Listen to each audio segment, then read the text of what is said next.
Hello everyone, welcome to another day in Shroud of the Avatar.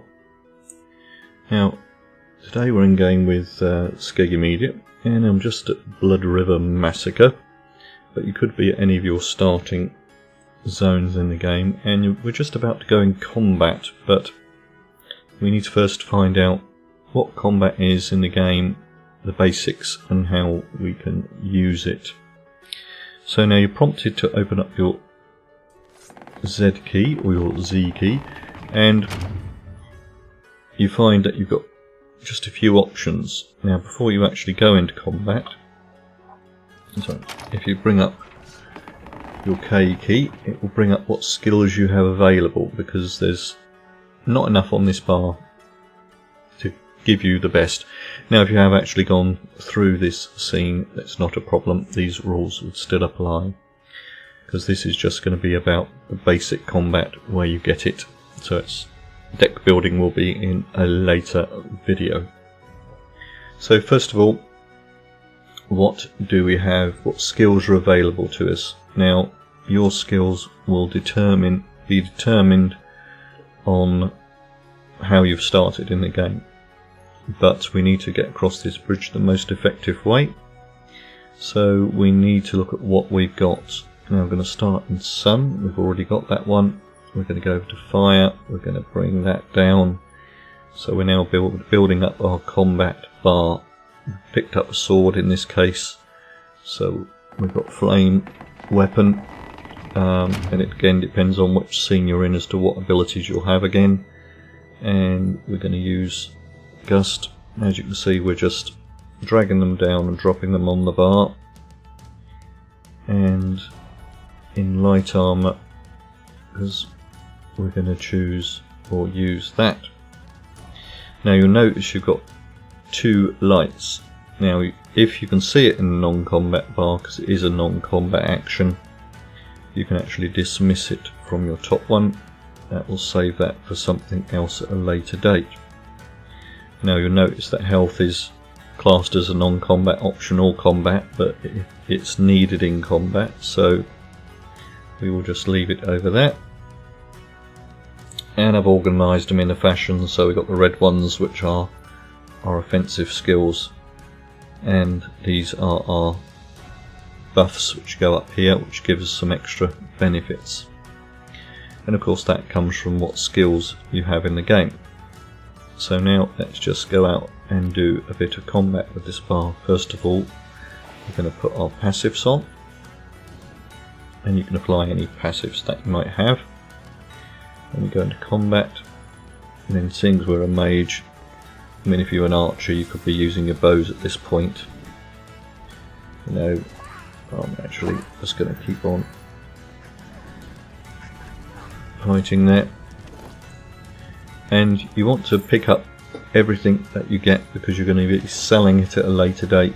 So if you haven't got everything, go back and pick it up, because we'll need it for money later on.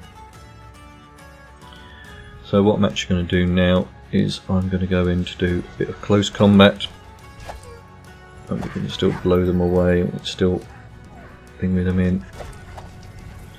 Now you'll never become overwhelmed, because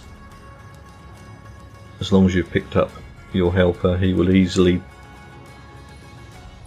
take care of them for you if you can't do it yourself.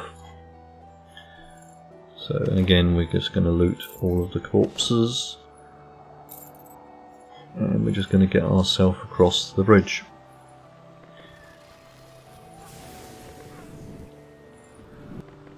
And there we go, that's that one. Now you'll notice that our combat is not really going up. We're not recovering that fast. So now you can stop, pause and recover. Or if you've picked up everything, you might have picked up some food, and they actually give you buffs.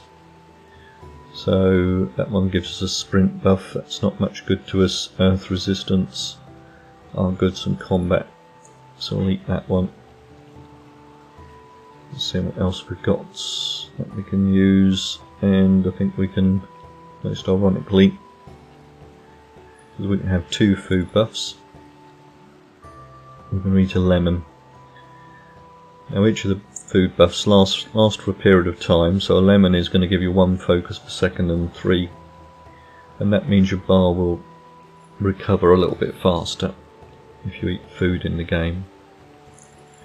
So now we can go to the Alpha Walker Minder, and let's just encourage her in.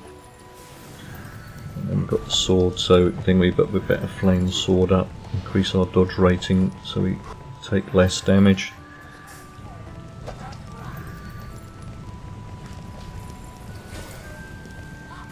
And there goes that one. And good old Robert Vines has dealt with the other enemy. And that is how you can do your basic combat in the game.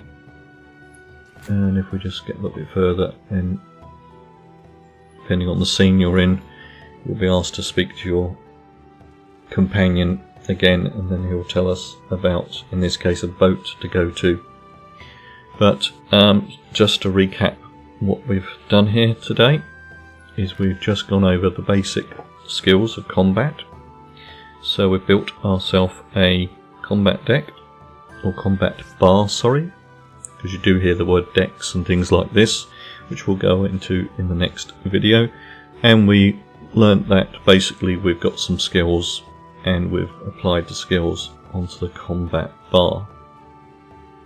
Now what you'll need to do is get some of these skills a little bit trained up in the outskirts scene, and then we'll need to go and visit the combat or the adventure trainer in that scene, and I will see you in the next video. Now if you are new to my channels, you can always follow me on Twitch and subscribe to me on YouTube, and that will greatly help me grow the channels. You have the information there for Shroud of the Avatar, and feel free to leave any comments in the comments section and I will get back to you, and thank you for watching.